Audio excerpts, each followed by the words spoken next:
Today I'm going to be trying a very special paint set. This is the Studio Ghibli Miyazaki watercolor set by Holbien.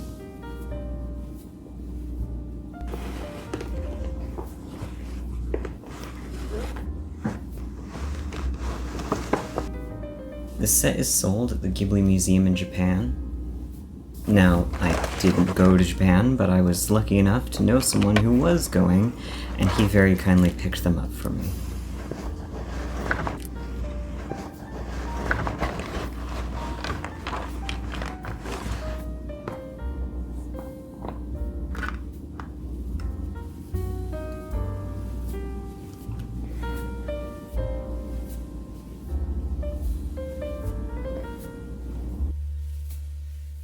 Not to be too basic, but Miyazaki is a huge inspiration to me both in storytelling and in art.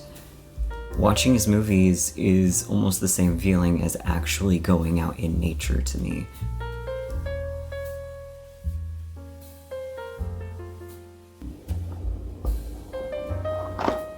I've actually never tried Holbein watercolors before, so this is actually doubly exciting for me.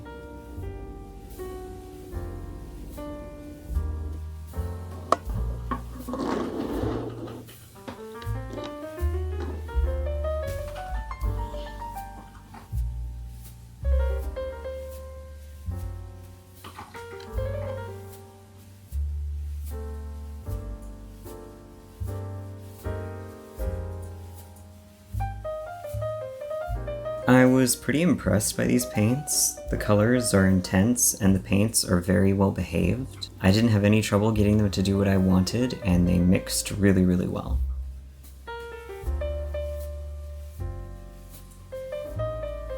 I was a little surprised by the color selection. It's an incredibly green palette. Then again, maybe it isn't that surprising. If you've ever seen a Studio Ghibli movie, they do tend to be quite green.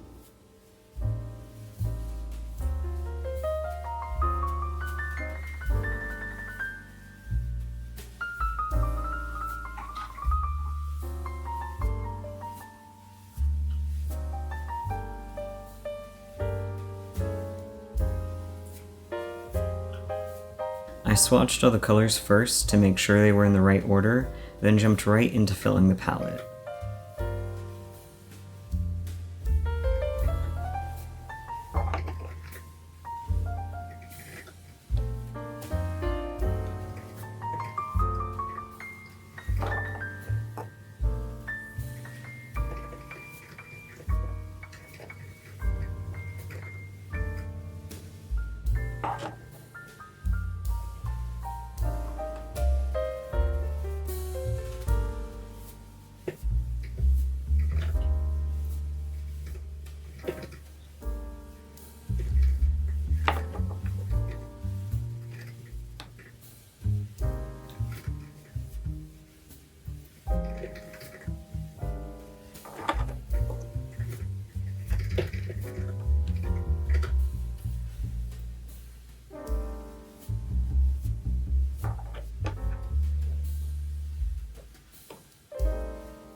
After that, I made proper swatch cards, which I do with all of my paints.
It honestly took me quite a while to decide on a scene to paint.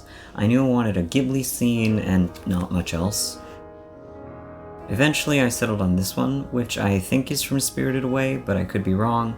It's been a while since I watched that one, and I don't claim to have seen every Ghibli movie ever. I picked it partially for its simplicity, but mostly because I thought it was impressively ominous, the way everything in the image seems to lean towards the void of the doorway.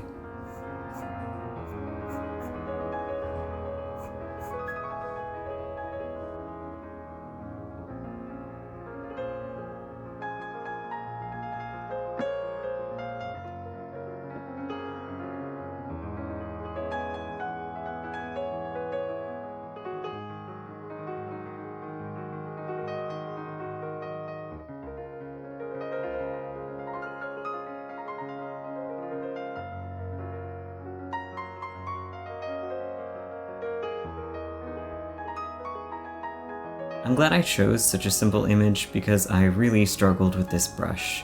I wanted to use the stuff that came with the paints, but this paintbrush was very different from anything I'd ever used before. It held on to way more water than I was used to and didn't want to release it onto the palette, so it really struggled with my water control and with getting colors as dark as I wanted.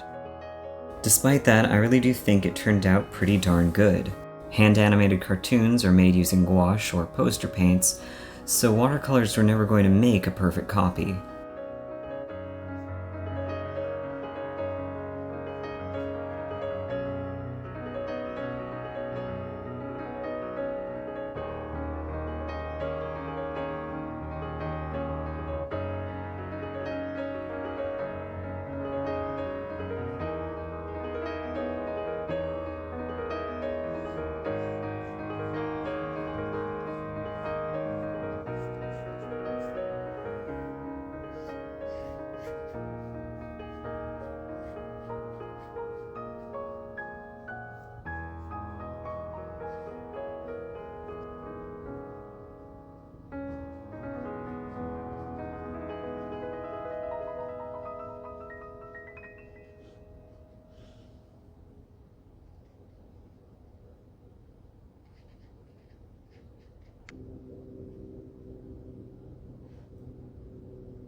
if you want to experience this very interesting palette for yourself, but you can't go to Japan, or have someone go for you, like I did, all the colors are available on Jackson's Art, and most likely anywhere that Holbien watercolor tubes are sold.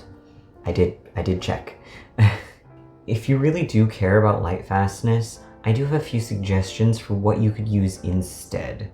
They won't be identical, obviously, but I think these are fairly good options if it's really important to you. To replace Opera Rose, you could go with Quin Magenta or PR122, or Theo Indigo Violet PR88. I'm giving the pigment codes here because paints aren't always sold under the same names, and so you can check the pigment code to make sure you're getting what you want to get. That being said, different manufacturers will still end up with slightly different colors based off of how finely they mill the pigments and all that nonsense. Anyway, PR88 is a less common pigment than PR122, and it's a little more purple, but both are good options. To replace violet, you could use either Quin Purple, PV55, which is more purpley, or Quin Violet, PV24, which is more pink, but would mix well with Ultramarine Blue, or Manganese Violet. Manganese Violet is low tinting strength, but it's a good color match in my opinion, and if you like how granulating the Neon Violet is, it's a good option. And then, because I know some people hate Prussian Blue, I don't, but some people do, you can swap Prussian Blue for Phthalocyanine Blue, either PB15.1 or that is not meant to be PV12, PB15.3, or Indanthrene Blue PB60. These are all fairly close in color and don't have the weird behavior of Prussian Blue. I'm not claiming that these colors are perfectly light fast, but they are much more in line with the rest of the palette. Going off script for a minute, I am really looking forward to trying these paints out in the future and experimenting with them. The little I've worked with them, they're incredible. They really do behave quite nicely. And I did experiment with mixing some colors over here. And it's a really flexible palette, despite what I said about not being able to really mix true reds. I don't feel limited, and there are really some truly beautiful colors, as you can see here, that you can mix. I'm really excited to work with this, and all of the colors are incredibly vibrant and punchy, not just the fluorescent ones. And I'm excited to try working with this very different layout. It's very different for me, but it does inspire me to try and think about how I lay out my paints in the future instead of just following rainbow order, which I have for so long. So yeah, I don't know. Let me know what you think.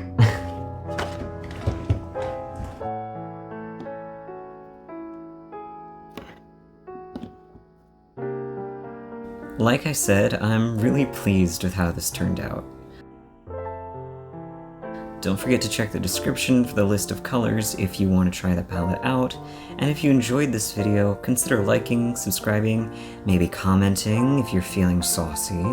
It really helps it really helps me out. It really helps me out a ton, and I hope you have a fantastic day and a fantastic holiday if you're celebrating something this holiday season.